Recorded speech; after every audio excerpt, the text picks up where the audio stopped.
Hey, I'm Allison from Learning at the Primary Pond. I'm a literacy specialist, and in this video, I'm going to share with you my 5 best tips for teaching personal narrative writing, also sometimes called small moments writing, in first grade.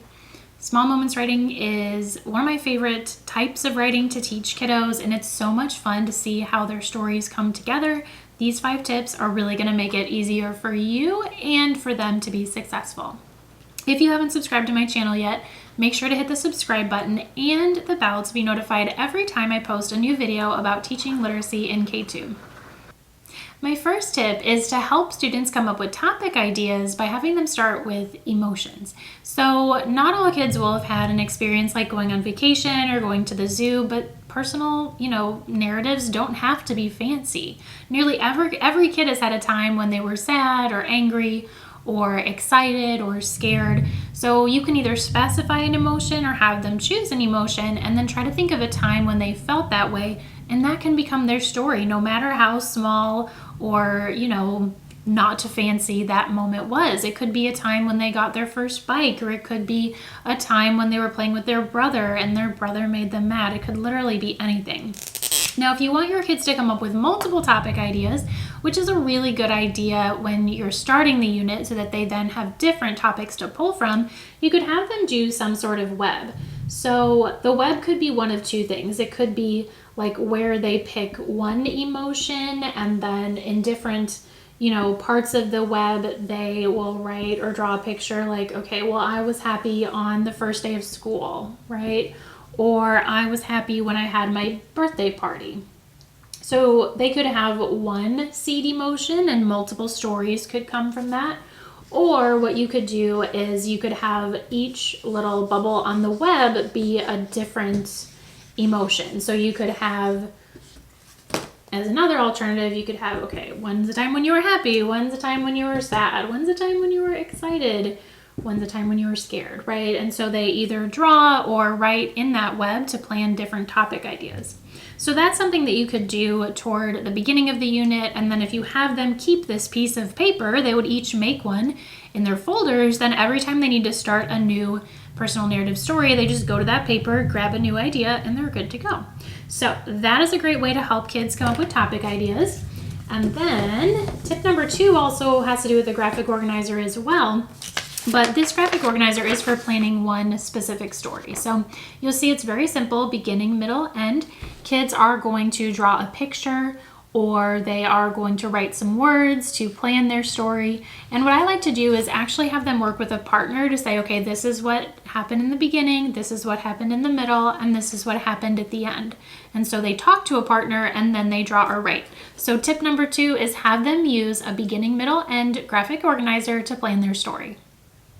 And by the way, if you can't print paper like this, no worries. If your students are writing in a notebook, simply have them write B on one page, M on the next page, and E on the last page to represent beginning, middle, and end, and that will keep them on track even if they're writing in a journal. All right, so tip number 3 is for once you've got your kids already planned their stories and they're writing them. And by the way, you're gonna have to model how you take a completed graphic organizer and turn it into a book, because especially with firsties, there's going to be some confusion. So you have to show them how you add more details to the picture and write, as much as they can at this point, so that it's not exactly what's in the graphic organizer, that you expand upon it. So you're going to have to model that multiple times. So once you've got them writing their stories, you may find that they're not writing with as much detail as you would like. If you've ever had kiddos who did not write with enough detail, in the comments right now, I want you to put not enough detail. That's such a common problem. So something that I used to do was just say add more details. But what I realized is that that actually isn't detailed enough, no pun intended. So what I will do now is I will teach different mini lessons on different specific ways that the kids can add more detail. So let me actually show you this so you can see it better. This is from my first grade writing workshop bundle. I included a link for that below, but basically right here, it says that writers can add details to their stories by telling what characters do step by step. So that's one mini lesson in itself. I'll just say, okay, first graders, I want to show you how I imagine what happened when I fell when I was running and write exactly what happened step by step. So I'll walk them through that process, I'll think aloud, and I'll model. I'll probably write like most of a story or a complete story. And that's one mini lesson. Another mini lesson, I'll tell them, okay, now I'm going to show you how to add more detail by telling how characters feel. Characters being like them, because it's about them typically, right? Or other people in their small moments or personal narrative stories. So I'll model that. Another one, what characters say. I'll model how to include some really basic dialogue. It could just be speech bubbles too at this point. I'll model writing what characters look like, maybe what the setting looks like. So these can probably, be 4 to 5 mini lessons. I break them out, and then I'll use this poster to remind them, hey, when I say add more detail, here are all the ways that you know that you can add more detail. All right, moving right along. I think, what number are we on? We are on tip number 5. So this is the last tip.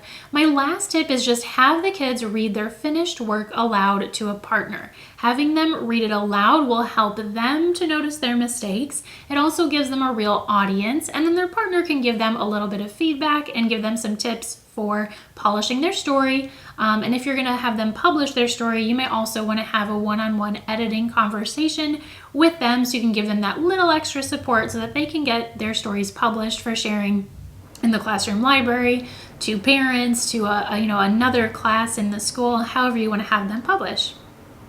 These resources that I've shown here, the poster, the writing paper, the little graphic organizer, these all come from my first grade writing workshop bundle. That bundle actually has complete lesson plans that take you through the whole year. Lots of visuals like this, tons of printable materials, assessments, just really everything you would need to teach writing or supplement your existing writing program. I also have a kindergarten and second grade bundle if you happen to need those. I included the link below, so look for that link to check out the kindergarten, first grade, or second grade writing bundle. Of course, feel free to let me know if you have questions. Thanks so much for watching. I hope this was helpful. Hit the like button, subscribe, and I'll see you in the next video.